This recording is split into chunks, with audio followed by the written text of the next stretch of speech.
Hello all welcome to Adrenaline. ഇന്ന് നമ്മൾ പഠിക്കാൻ പോകുന്ന ബയോകെമിസ്ട്രിയിലെ തൈമിൻ എന്ന ടോപ്പിക്കാണ്. തൈമിൻ എന്ന് പറയുന്നത് വൈറ്റമിൻ B1 ആണ്. ഓക്കെ, ഇനി നമ്മുടെ സീറിയൽസ് ഇല്ലേ, സീറിയൽസിലൊക്കെ അല്ലേറോൺ ലെയർ ഉണ്ട്. ആ അല്ലേറോൺ ലെയർ എന്ന് പറയുന്നത് തൈമിൻ റിച്ച് ആയിരിക്കും.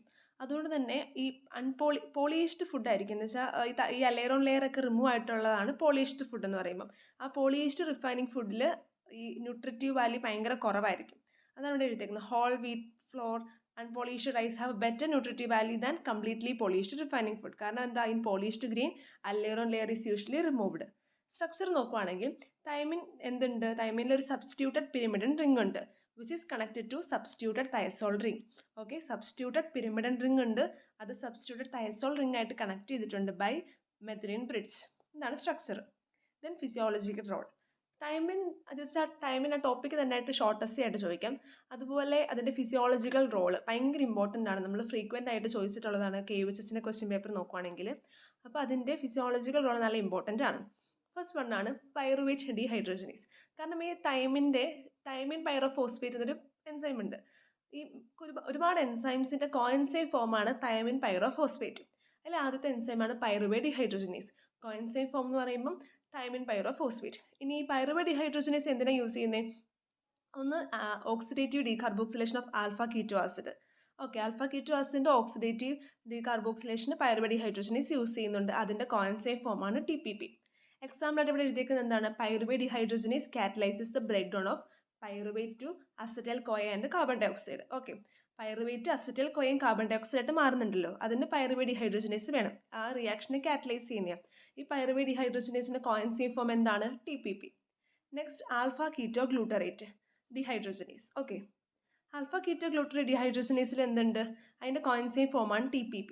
So it is TPP is required in the oxidative decarboxylation of alpha ketoglutarate to succinyl CoA and carbon dioxide. Alpha ketoglutarate succinyl കോയും കാർബൺ ഡൈ ഓക്സൈഡ് മാറുന്നതിനും TPP വേണം coenzyme ആയിട്ട്. Next one ട്രാൻസ്കീറ്റോലേസ്.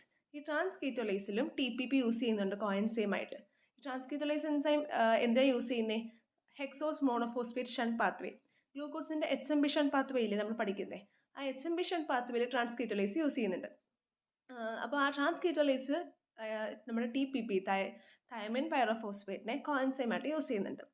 അപ്പോൾ ഈ മൂന്ന് pyruvate dehydrogenase, alpha ketoglutarate dehydrogenase, transketolase, ഈ enzymes ഒക്കെ TPP-നെ കോഎൻസൈമായിട്ട് use ചെയ്യുന്നത് നമ്മൾ പഠിച്ചു. അതുപോലെ ഇനി നെക്സ്റ്റ് മെയിൻ ഫിസിയോളജിക്കൽ റോളാണ് carbohydrate metabolism. Okay, thiamine carbohydrate മെറ്റബോളിസത്തിന് നല്ലൊരു റോള് നമ്മൾ പ്ലേ ചെയ്യുന്നുണ്ട്. അതുകൊണ്ട് തന്നെ requirement of thiamine is increased along with higher intake of carbohydrate. കാർബോഹൈഡ്രേറ്റിന് ഇൻടേക്ക് കൂടുന്ന അനുസരിച്ച് തൈമിൻ്റെ റിക്വയർമെൻറ്റും കൂടുതലാണ്. കാരണം തൈമിൻ കാർബോഹൈഡ്രേറ്റ് മെറ്റബോളിസത്തിന് ഇമ്പോർട്ടൻ്റ് ആണ്. Next deficiency manifestation of thiamine. തൈമിൻ്റെ മെയിൻ ഡെഫിഷ്യൻസി മാനിഫെസ്റ്റേഷൻ ആണ് ബെറിബറി. ബെറിബറിൽ മെയിൻ സിംറ്റംസ് എന്തൊക്കെയാണ്? ഈ anorexia, dyspepsia, heaviness, weakness and the subject feels week and get easily exhausted. ഭയങ്കര ക്ഷീണമായിരിക്കും, വിശപ്പില്ലായ്മയൊക്കെയാണ് ബെറിബറിയുടെ സിംറ്റംസ്. ഇനി വെറ്റ് ബെറിബറി ഉണ്ട്, ഡ്രൈ ബെറിബറി ഉണ്ട്, ഇൻഫൻറ്റൽ ബെറിബറി ഉണ്ട്. ഓക്കെ, ആദ്യത്താണ് വെറ്റ് ബെറിബറി. ഇവിടെ വെറ്റ് ബെറിബറിൽ കാർഡിയോവാസ്കുലർ മാനിഫെസ്റ്റേഷൻ ആണ് പ്രോമിനൻ്റ് ആയിട്ടുള്ളത്. Okay, wet CVS. Okay, cardiovascular manifestation. Oedema of leg, face, trunk, serous cavities, palpitation, breathlessness, distended neck pains, ഇതൊക്കെ നമുക്ക് കാണാൻ പറ്റും. കുറേ എഡീമകൾ, ലെഗ്, ഫേസ്, ട്രങ്കിൻ്റെ ഒക്കെ എഡീമ, പാൽപിറ്റേഷൻ, ബ്രെത്ത്ലെസ്നെസ് ഒക്കെയാണ് CVS ആയിട്ട് ബന്ധപ്പെട്ട മാനിഫെസ്റ്റേഷൻസ്. ഓക്കെ, ഡെത്ത്, ഈ വെറ്റ് ബെറിബറിയുടെ ഡെത്ത് എങ്ങനെ ഉണ്ടാവുന്നത്? Due to heart failure. അപ്പം വെറ്റ് ബെറിബറി മെയിനായിട്ട് ഓർത്തോണം കാർഡിയോവാസ്കുലർ മാനിഫെസ്റ്റേഷൻ ആണ്. അപ്പം നമുക്ക് കുറേ നമ്മുടെ സിംറ്റംസ് എഴുതാൻ പറ്റുമല്ലോ. ഡ്രൈ ബെറിബറി എന്ന് പറയുമ്പോൾ എന്താ? CNS manifestation.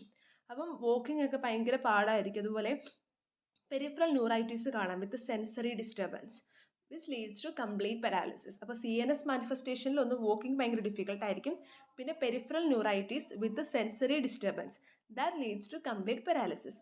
Next infantile beriberi. Infantile beriberi എവിടെയാണ്?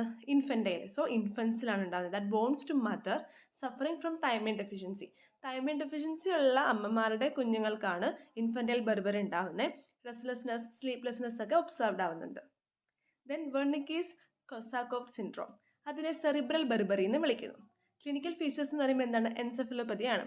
ഒഫ്താൽമോപ്ലീജിയ, nystagmus, cerebellar ataxia plus psychosis. Okay, cerebellar beriberi. It is seen only when the nutritional status is severely affected. Last one, polyneuritis. ഈ പോളിന്യൂറൈറ്റീസ് mainly chronic ആൽക്കഹോളിക്സിലായിരിക്കും കാണാൻ പറ്റുന്നത്. കാരണം എന്താ, ഈ ആൽക്കഹോളിൻ്റെ യൂട്ടിലൈസേഷന് large dose of thiamine വേണം. ഓക്കെ, ആൽക്കഹോൾ യൂട്ടിലൈസേഷൻ ഒരുപാട് തൈമിൻ വേണം. ഈ ആൽക്കഹോള് നമ്മുടെ ഇൻഡസ്റ്റൈൻ തൈമിനെ അബ്സോർബ് ചെയ്യുന്നതിന് ഇൻഹിബിറ്റ് ചെയ്യുന്നുണ്ട്. Okay, alcohol inhibit intestinal absorption of thiamine and that leads to thiamine deficiency. അപ്പോൾ ഈ ആൽക്കഹോൾ യൂട്ടിലൈസ് ചെയ്യാൻ വേണ്ടി ഒരുപാട് തൈമിൻ വേണം.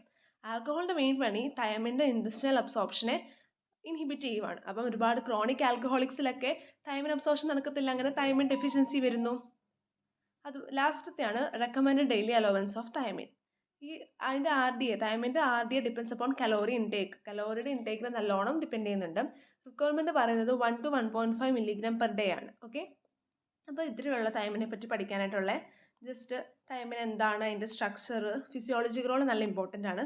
പിന്നെ ക്ലിനിക്കൽ മാനിഫെസ്റ്റേഷൻ നല്ലോണം പഠിക്കണം. Beriberi, wet beriberi, dry infantile cerebral beriberi, പോളിന്യൂറൈറ്റിസിലൊക്കെ. കാരണം ഈ ക്രോണിക് ആൽക്കഹോളിക്സത്തിൽ തൈമിൻ ഡെഫിഷ്യൻസി വരാൻ കാരണം എന്താണെന്നൊക്കെ ജസ്റ്റ് 1 വേർഡോ ഷോർട്ട് നോട്ടൊക്കെ ആയിട്ട് ചോദിക്കാൻ ചാൻസ് ഉണ്ട്. പിന്നെ അതുപോലെ RDA. ഓക്കെ, അപ്പോൾ ഇത്രയേ ഉള്ളൂ തൈമിനെ പറ്റി. Thank you.